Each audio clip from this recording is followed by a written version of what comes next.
ಒಂದು ನಮ್ಮ ಹೋರಾಟ ನಿರಂತರವಾಗಿ ನಡೀತಾ ಇದೆ.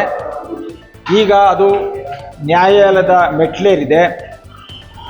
ಇವತ್ತು ನ್ಯಾಯಾಲಯ ಏನು ಒಂದು ತೀರ್ಪನ್ನು ಕೊಡ್ತಾರೆ ಅಲ್ಲಿವರೆಗೂ ನಾವು ಕಾದು ನೋಡಬೇಕಾಗಿದೆ.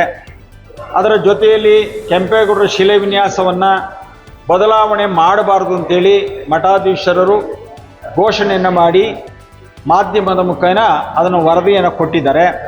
ಇವತ್ತು ಕೆಂಪೇಗೌಡರ ಕಂದಕದು ಸಹ ಅದು ಹೈಕೋರ್ಟ್ ಮೆಟ್ಲೇರಿದೆ. ಇವೆಲ್ಲ ವಿಚಾರಗಳು ಇವತ್ತು ನಾವು ಅದೆಲ್ಲ ನೋಡಿಕೊಂಡು ಆ ಹೋರಾಟವನ್ನು ಬಿಡೋದಿಲ್ಲ.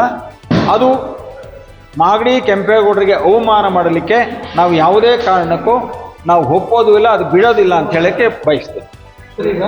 ಈಗ ಸ್ಥಳಾಂತರ ಮಾಡ್ತೇನೆ ಅಂತ ಹೇಳಿ ಯಾವಾಗ ಘೋಷಣೆ ಮಾಡಿದರೆ, ಇದು ಯಾವಾಗ ಮಾಡಬೇಕಂತ ಹೊರಟಿದ್ದಾರೆ? ಯಾರು ಘೋಷಣೆ ಮಾಡೋದು ಹೇಳಲ್ಲ, ಅವ್ರು ಕೀಳೋದು ಹೇಳಲ್ಲ. ಬಾಯಿಂದ ಬಾಯಿಗೆ ಅಳಿಯೋದು ಬಾಳೋದು ನೋಡಿಕೊಂಡು ನಾವು ಯಾಕೆ ಅಂದಾಗ ಕೆಂಪೇಗೌಡರ ಶಿಲೆನ ಕೀಳ್ತಾರೆ ಎತ್ತಾಕ್ತಾರೆ ಅಂತ ಅಂದರು.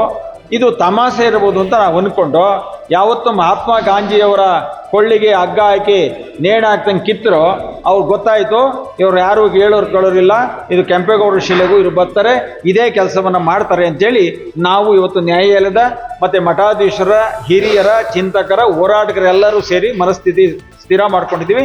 ಯಾವುದೇ ಕಾರಣಕ್ಕೂ ಅದನ್ನು ತೆರವು ಮಾಡೋದಕ್ಕೆ ಬಿಡಲ್ಲ ಅನ್ನೋ ಒಂದು ಮಾತು ಹೇಳ್ತೀನಿ.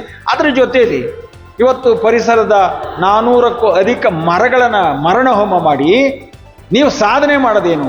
ಇವತ್ತು ಇರೋ ಹಾಸ್ಪಿಟ್ಲಿಗೆ ನಿಮ್ಮಲ್ಲಿ ಡಾಕ್ಟ್ರಿಲ್ಲ, ನರ್ಸ್ಗಳಿಲ್ಲ, ಅಲ್ಲಿ ನೋಡೋರಿಲ್ಲ, ಇರೋದಕ್ಕೆ ಖರ್ಚು ಮಾಡೋದಕ್ಕೆ ಹಣ ಇಲ್ಲ. ಅದಕ್ಕೆ ನಾವು ಹೊಸದಾಗಿ ಅಂದರೆ ಅದನ್ನು ಅಭಿವೃದ್ಧಿ ಮಾಡ್ತೀವಿ ಅಂತ ಹಾಸ್ಪಿಟ್ಲ್ ತಂದ ಹಣದಲ್ಲಿ ಹಳೆ ಪೈಪನ್ನೇ ಇಟ್ಬಿಟ್ಟು ನೀವು ಬಿಲ್ ಮಾಡ್ತಾ ಇದ್ದೀರಿ. ಇವೆಲ್ಲ ಮಾಡಿಕೊಂಡು ನಾವು ಸಹಿಸ್ಕೊಂಡಿದ್ರು. ಇವತ್ತು ಕೆಂಪೇಗೌಡರ ಶಿಲೆಗೆ ಬಂದಾಗ ನಾವು ನಿಮ್ಮನ್ನು ವಿರೋಧ ಮಾಡಬೇಕಾದ ಅನಿವಾರ್ಯತೆ ಇದೆ. ಸರ್, ಈಗ ಮಹಾತ್ಮ ಗಾಂಧಿ ಸ್ಥಳಾಂತರಗೊಳಿಸಿದ್ದಾರೆ, ಹೌದು, ಅದು ಯಾವಾಗ ಮಾಡಿದ್ದಾರೆ ಸರ್? ಈಗ ಅದನ್ನು ಮಾಡಿ ಒಂದು 15-20 ದಿವಸ ಆಯಿತು. ಅದನ್ನು ಏನಾಯಿತು ಅವರು ಹೇಳಿದ್ರು, ಪಾಪ ದಳದವರು ಮತ್ತು ಶಾಸಕರು ಹೇಳಿದ್ರು, ಮಾಜಿ ಶಾಸಕರು, ಇನ್ನು 15-20 ದಿನ ಗಾಂಧಿ ಜಯಂತಿ ಇದೆ, ಅದಾದ ನಂತರ ಅದನ್ನು ನಾವು ತೆರವು ಮಾಡಿಕೊಡ್ತೀವಿ, ಬೇಡಿ ನೀವು ಕೈ ಹಾಕಿ ಅದನ್ನು ಕಿತ್ತು ಅವಮಾನ ಮಾಡಬೇಡಿ ಅಂದರೆ ನೀವು ಹೇಳಂಗಿಲ್ಲ, ನಮಗೆಲ್ಲ ಗೊತ್ತು, ನಾವು ಕೇಳೋದು ಅಂತೇಳಿ 15 ದಿವಸ ತಡ್ಕೊಳಕ್ಕೇನಿತ್ತು.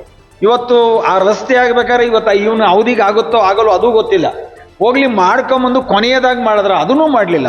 ನೀವು ಯಾವುದೂ ಕೆಲಸ ಮಾಡಿದ್ರೆ ಬಂದು ಗಾಂಧೀಜಿನ ನೀವು ಆ ರೀತಿ ಅವಮಾನ ಮಾಡಿ ಅಂದರೆ ಯಾರನ್ನ ಈ ಪಾಸಿಗೆ ಹಾಕ್ಬೇಕಾದ್ರೆ ಹೆಂಗೆ ಮಾಡ್ತಾರೆ? ಅದು ಹಗ್ಗ ಹಾಕ್ಬಿಟ್ಟು ಒಂದ್ಸರಿ